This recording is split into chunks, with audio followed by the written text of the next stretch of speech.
Hoy estamos conversando con el periodista Roberto Mendoza. Mendoza es editorialista, cosa que es un trabajo muy particular porque es un hombre que fija opinión. Y lo podemos leer en la publicación AM Querétaro o de Querétaro, está en línea, y además lo podemos escuchar por Factor 96.1 FM de San Luis Potosí.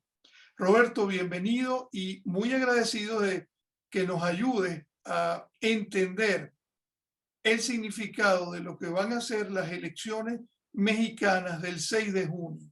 Y arranco directamente con una cosa que es importante desde el punto de vista periodístico.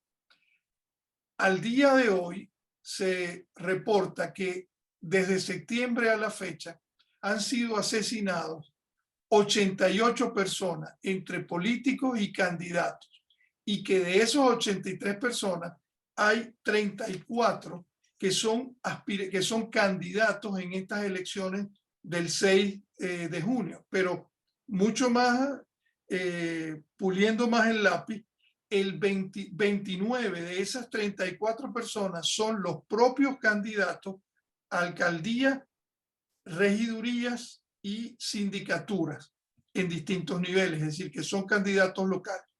Y afinando más el lápiz indica que el 89% de esas 29 personas que eran candidatos opositores a quien estuviera en el gobierno. No necesariamente al gobierno federal, sino al gobierno de turno local. Es decir, hay candidatos de Morena, hay candidatos de la alianza opositora por igual, pero que en todos los casos eran candidatos a quien estuviera siendo autoridad local.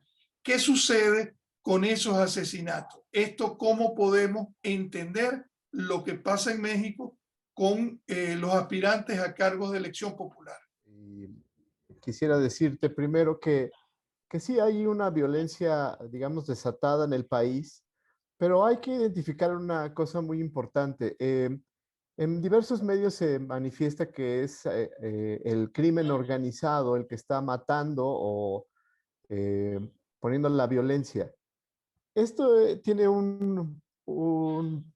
algunos bemoles, porque no es exactamente el crimen organizado, es decir, sí es el crimen organizado, pero en facciones locales, porque habría que pensar primero que el crimen organizado se dedica exclusivamente a lo que se dedica, no se dedica, digamos, a la política de lleno en el país, sino pues tiene sus negocios, que es o ya sea transporte de personas, ya sea transporte de estupefacientes, algunas lavado de dinero, etcétera, pero el crimen organizado, digamos, no está metido al 100% en las elecciones.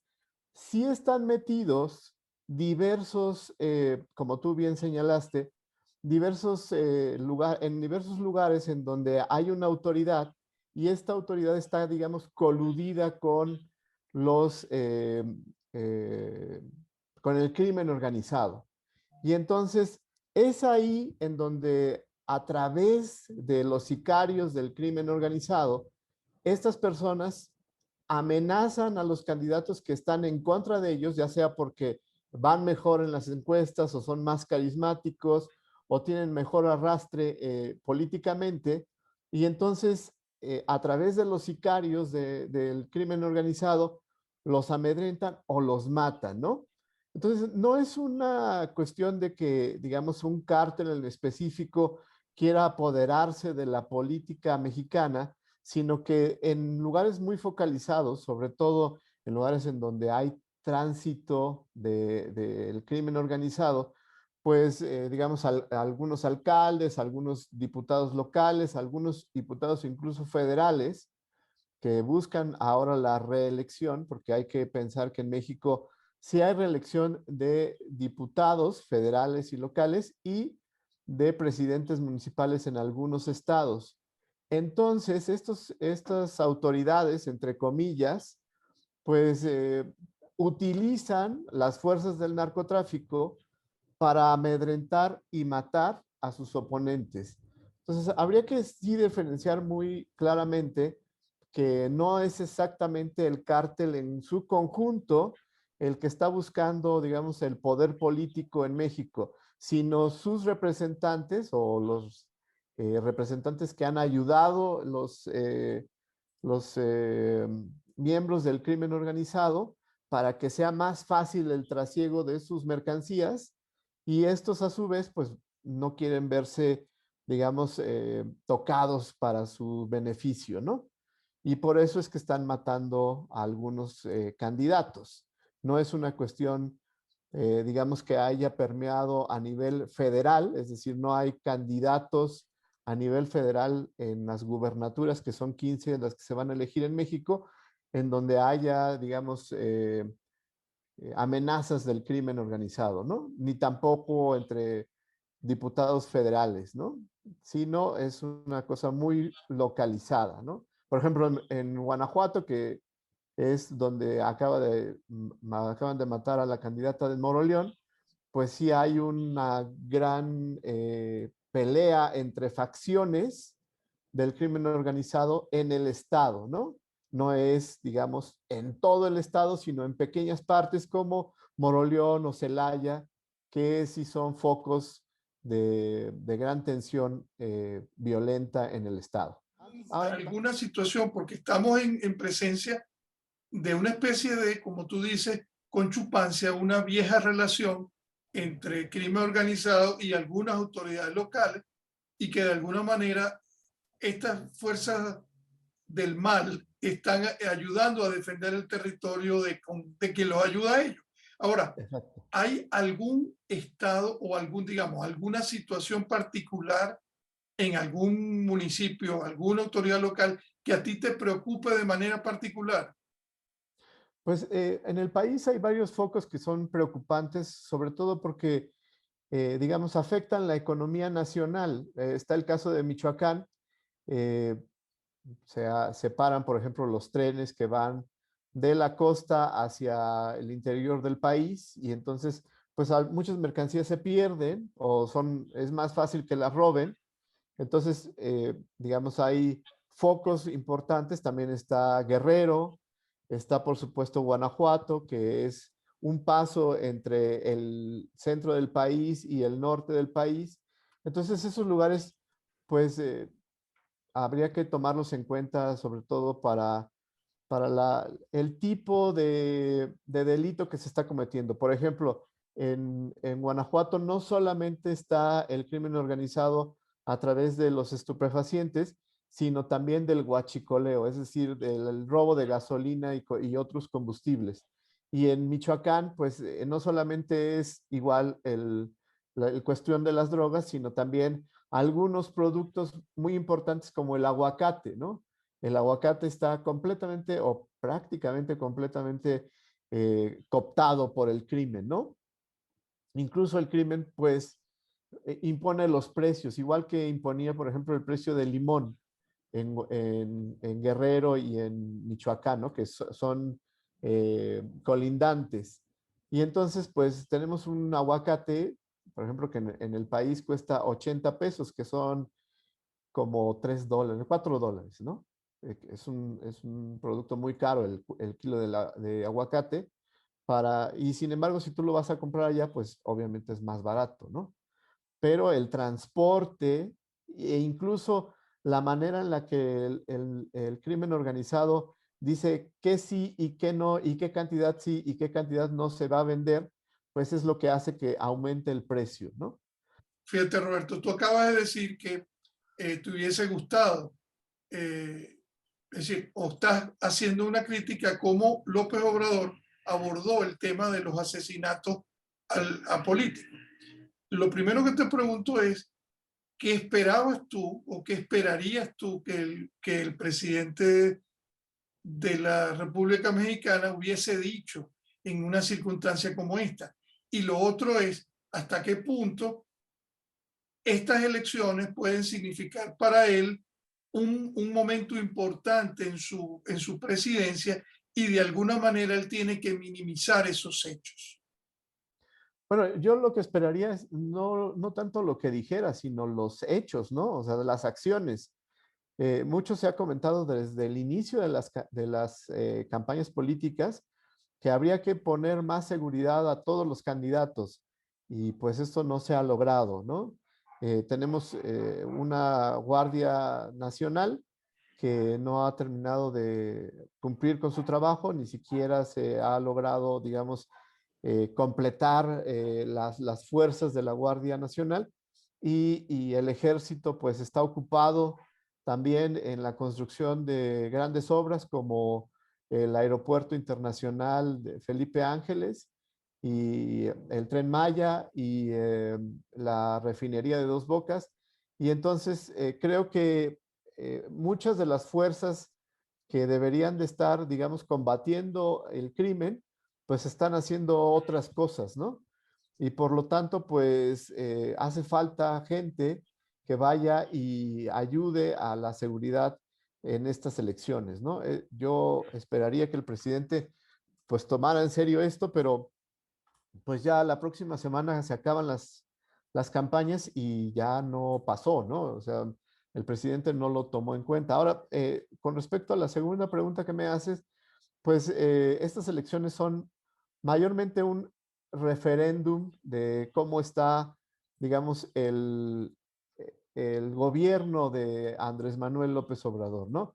Si tú veías las proyecciones de la elección a principio de este año, todas las candidaturas a gobernador, menos la de Querétaro, que siempre estaba en el PAN, todas las iba a ganar el partido de Morena, que es el partido del presidente. Y hoy quizás gane 8, ¿no? La mitad. A lo mejor menos. Hay lugares como Zacatecas, en donde pues la lucha se ha estado cerrando y podría perder el gobierno de Andrés Manuel, ¿no? Podría perder el partido de Morena. Entonces, en estas elecciones, lo que vamos a ver es si el presidente todavía tiene esa fuerza que tenía al principio de su gobierno o no. Y me parece muy importante porque además en las elecciones intermedias, que son estas que vamos a vivir, usualmente había un gran abstencionismo y la gente no sale a votar porque, pues digo, finalmente no se escoge presidente y en muchos lugares pues solo se escoge al diputado. Y si tú me preguntas, por ejemplo, quién es el candidato a diputado en el lugar en donde yo vivo, no lo sé porque no ha hecho una campaña ninguno, de ningún partido, una campaña muy activa, ¿no?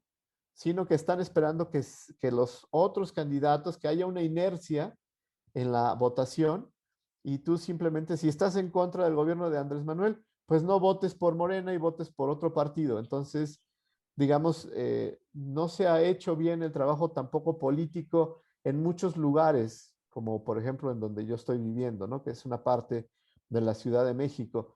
Y, y por otro lado, pues tenemos a los candidatos en los estados que sí han hecho mucha fuerza, pero que les ha ayudado, digamos, las malas decisiones que ha tomado el presidente y ha bajado la votación a favor de Morena, como en Guerrero, que bueno, finalmente yo creo que va a ganar el candidato, la candidata del presidente, a pesar de todos los malabares que hubo, pero en otros lugares, como por ejemplo Nuevo León, que la candidata de Morena era la que iba más fuerte al principio del año, se descubrió que había mentido porque sí conocía al líder de la secta Netsum y resultó que ella había dicho que no, y entonces la mentira no se le perdonó por parte de los electores de Nuevo León, y ahora está un joven de otro partido que se llama Movimiento Ciudadano, que es muy probable que sea el que gane. Ahora, fíjate un detalle. ¿Cuál sería, tú dices que en términos de gobernatura, el partido de López Obrador pudiera tener 8 y los opositores 7? Eso es lo que tú acabas de decir. Probablemente sí. Ahora, ¿cuál sería el escenario catastrófico para López Obrador? porque tomando en cuenta gobernaturas y tomando en cuenta la Cámara de Diputados. ¿Qué sería un escenario en el cual, digamos, efectivamente López Obrador está en problemas? Bueno, el escenario catastrófico para el presidente sería perder la, la mayoría en la Cámara de Diputados. La Cámara de Diputados es importante por dos cosas. Primero, son 500 diputados y según las últimas previsiones, Morena podría ganar alrededor de un poco más de 200 curules en la Cámara de Diputados. Eso no le alcanzaría para tener la mayoría, pero pues hay otros partidos que se podrían, digamos, coaligar o unir a Morena y por lo tanto, pues llegar al número para poder modificar algunas partes de, digamos, algunas leyes que pasaran mucho más rápido, porque hay tres tipos de mayoría en nuestro país, en la Cámara de Diputados. La mayoría simple, que son, digamos, 251 diputados, la mayoría calificada y la mayoría absoluta o completa, en donde ya son más de las tres eh, cuartas partes del Congreso, y entonces con eso se puede modificar la Constitución. El presidente, por supuesto, ya no va a poder, según todas las previsiones, modificar la Constitución como ahora lo ha estado logrando, pero sí va a poder tener la mayoría simple para, por ejemplo, manejar el presupuesto, ¿no? El gobierno federal eh, distribuye el presupuesto únicamente a través de la Cámara de Diputados y por eso es muy importante para el presidente que el presupuesto, digamos, quede a su favor, porque pues si no, pues no va a poder tener dinero para seguir con sus grandes obras, no va a poder tener dinero para seguir dándole, digamos, subsidios a muchas personas que tiene, digamos, en su base política y por lo tanto, pues esta pérdida de dinero le puede afectar mucho, ¿no? Entonces, ese sería el escenario catastrófico. El otro escenario, pues, es que gane, pues, la mayoría, ¿no? En la Cámara de Diputados y que, pues, cómodamente él pueda modificar tanto la Constitución y manejar completamente el presupuesto. Y además, pues, eso le va a ayudar a que seguramente pasen leyes como quitarle el presupuesto a los partidos políticos de la oposición, se lo redujera, digamos, a la mitad, y con eso, pues, los partidos políticos tuvieran menos forma de accionar en contra de él, ¿no? Y pues que finalmente no hubiera negociación política en la Cámara de Diputados, simplemente el presidente dice, oigan, como lo ha hecho, oigan, aquí les mando esta ley, como la ley de hidrocarburos, y no le muevan ni una coma, y así ha pasado, ¿no? Pero si necesitaran de los otros partidos para modificar la Constitución, pues tendría que haber una negociación política, y en una negociación política, pues hay que ganar unos y perder otros, es decir, no todo se gana ni todo se pierde, ¿no? Sino precisamente por eso es negociación política. Y ahora lo que estamos viendo es una imposición política. Al presidente no le gusta negociar, ¿no? A él le gusta imponer, ¿no? Que su voluntad se haga realidad. Entonces, para él sería catastrófico perder la Cámara de Diputados. Y si, digamos, en las gobernaturas, pues sí son importantes, pero si ganara, digamos, las 8 o ganara 6, pues son suficientes, digamos, porque ese dinero también que manejan los gobernadores, pues es un poco discrecional y por ahí vendrían también recursos extraordinarios para el presidente.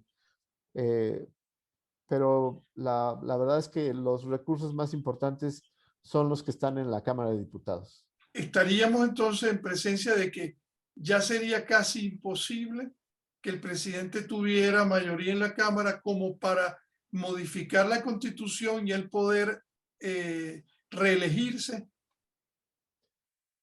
El presidente no se puede reelegir. No, digo, modificar la Constitución para reelegirse, porque muchos pensaban que eso podía haber sido un escenario, ¿no? A mí me parece que el presidente no quiere reelegirse, es decir, no quiere estar quizás otros 6 años en el poder, es mi opinión, por supuesto. Yo creo que el presidente quizás pudiera decir que va a hacer más amplio su mandato, como el que está intentando hacer el presidente de la Suprema Corte de Justicia, que a través de una argucia legal en la Cámara precisamente de Diputados, se votó que se aumentaran 2 años de su mandato, que termina el próximo año, y aumentaran a 2 hasta que terminara la presidencia del presidente López Obrador. Y yo creo que a lo mejor el presidente López Obrador pudiera intentar prorrogar su mandato, a lo mejor 2 o 3 años, también porque, primero porque él ha dicho que no se quiere reelegir, y segundo porque creo que ya es, por su edad, ya está muy grande para aguantar otros 6 años. Sin embargo, pues podría ser que él le ganara, digamos, el ego y el poder político, y sí intentara modificar la Constitución para reelegirse. Lo dudo, pero bueno, todo puede pasar. Ahora, no es tan descabellado, todavía nos queda una semana de campañas, y el presidente todavía dicen que tiene un as bajo la manga y que podría pegarle todavía más a sus opositores a través de alguna declaración o de alguna revelación muy fuerte, o a lo mejor meter a la cárcel a alguno de los funcionarios más importantes del sexenio anterior, y con esto ayudarse a conseguir más votos, ¿no? Falta todavía una semana, y a lo mejor el presidente sí tiene unas bajo la manga para poder, digamos, impactar más en la gente, ¿no? Habría que ver. Sí suena difícil, pero no es imposible.